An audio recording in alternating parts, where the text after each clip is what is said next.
(1997년) 외환위기 이후 우리 사회는 고용불안과 실업이라는 큰 사회 현안을 떠안고 살아가고 있습니다. 일자리 문제 중에는 비정규직 문제가 가장 심각합니다. 언제 그만둬야 할지 모른다는 위기감에 정규직보다 못한 처우로 상대적 박탈감을 얻는다는 점에서 비정규직 노동자들은 우리 사회의 또 하나의 고통받는 이웃이 됐습니다.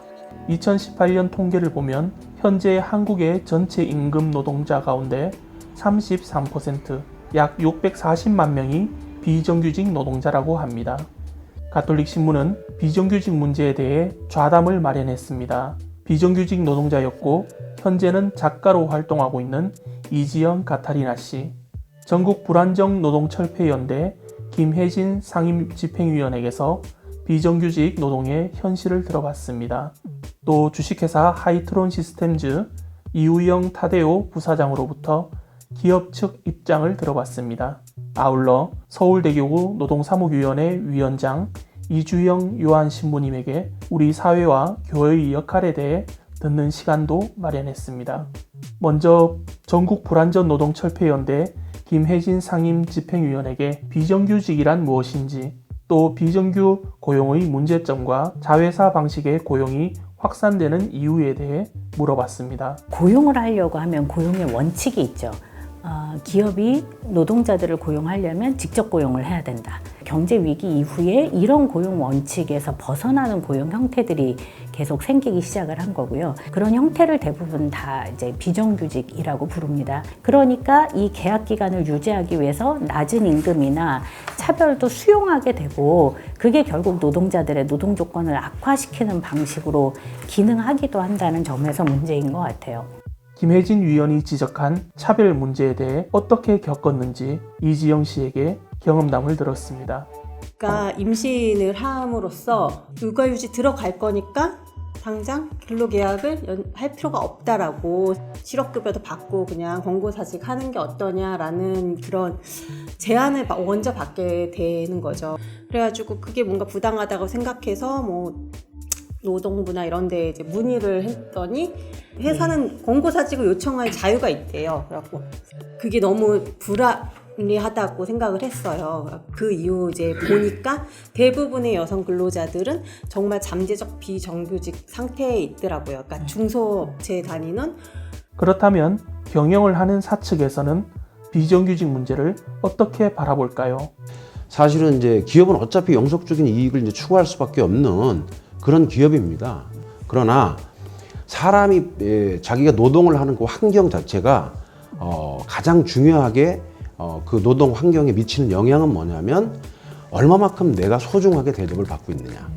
그런 부분들에 대한 이제 어떤 차별적 요소가 없고, 그 다음에 이제 차이는 있다.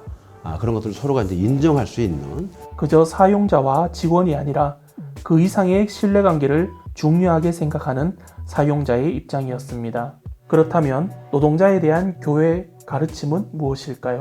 요한 바오로 2세 회칙 노동하는 인간에서 노동 문제는 사회 문제의 핵심이다 라고까지 얘기를 하고, 그 다음에 간추린 사회교리에서도 교회 공동체는 이 노동 문제에 대해서 깊은 사목적 관심을 가져야 한다라고 하면서 그에 대해서 굉장히 자세하게 얘기를 하시고 그 방법이 무엇인지도 얘기를 하고 있습니다. 좌담 참석자들은 각자 현실적으로 비정규직 문제에 대한 대안에 대해 나름의 의견을 제시했습니다. 현재 비정규 노동자들이 노동조합 만들기 되게 어렵거든요. 법적으로 제약이 실제로 되게 많습니다. 간접고용 노동자는 실질적인 직접적인 교섭의 당사자인 원청이 교섭에 나서고 있지 않으니까 노조를 만들어도 사실상 별로 힘을 못 갖고 있죠. 그래서 그런 점에서 이런 노동권 자체를 좀 보편화할 수 있는 것, 이게 비정규직 문제를 해결하는 데는 굉장히 중요한 요소 중에 하나라고 생각을 하고 있습니다. 같은 일을 계속 하는데 계속 급여가 올라가는 사람을 언제까지 버텨줄 수 있을까라는 가족적인 인도적인 차원으로서 보호할 수 있는 것은 정말 그냥 기업자의 마인드, 그래서 법적으로 보장되는 게 아닌 것 같아요. 저는. 가장 중요한 거는 이 노동 환경 자체를 우리가 어떻게 같이 한번 개선하고 서로를 배려해서 이거를 좀 지금보다는 좀 나은 삶의 질을 회복시킬 수 있느냐 하는 쪽으로 전체 이제 이 사측이나 노측이 같이 좀 생각을 해봐야 되는 그런 부분들이 저는 있다고 생각을 합니다. 간추린 사회교리에서도 이야기했지만 비정규직, 그러니까 여기서는 non 스탠다드 워커라고 얘기를 해요. 그러니까 고용이 불안한 사람들에게는 특별한 보호가 필요하다고 가톨릭교회도 이야기를 합니다. 제도적인 보완이라든가 또 법적인 어떤 보장, 그리고 정신과 가치의 회복, 대화, 이런 모든 것들이 다 함께 좀 이렇게 어우러져야겠죠. 아울러 이상적이고 평화로운 노동 환경을 조성하기 위해 무엇이 필요한지 각자 생각을 털어놨습니다. 실은 우리 사회 가장 극단에서 소리치고 있는 사람들에게 뭔가 함께 할 수 있는 가능성을 열어주고, 그래서 우리 사회가 그 방향으로 가지 않도록 하는 것. 그래서 사람을 존중하는 방향으로 다시 이렇게 전환할 수 있도록 하는 것, 이게 너무 중요한 일이 아닐까, 이런 생각이 듭니다. 교육이나 인식 계몽 사업도 분명히 같이 저는 배워야 한다고 생각하고, 초등부 주일학교 교리는 그러니까 사회교리를 가르치는 경우 없어요. 이 시대에 우리가 싸우면서 필요한 정말 교리 지식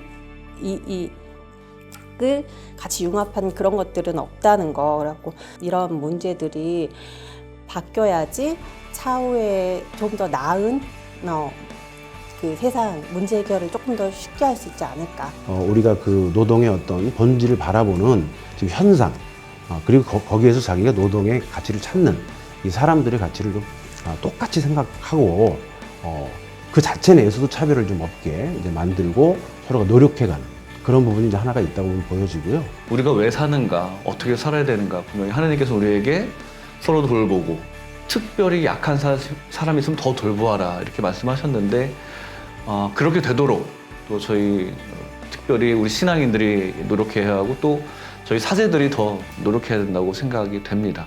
경영자와 노동자가 서로 존중하고 사랑하며 살아간다면 더 이상의 갈등은 없지 않을까요?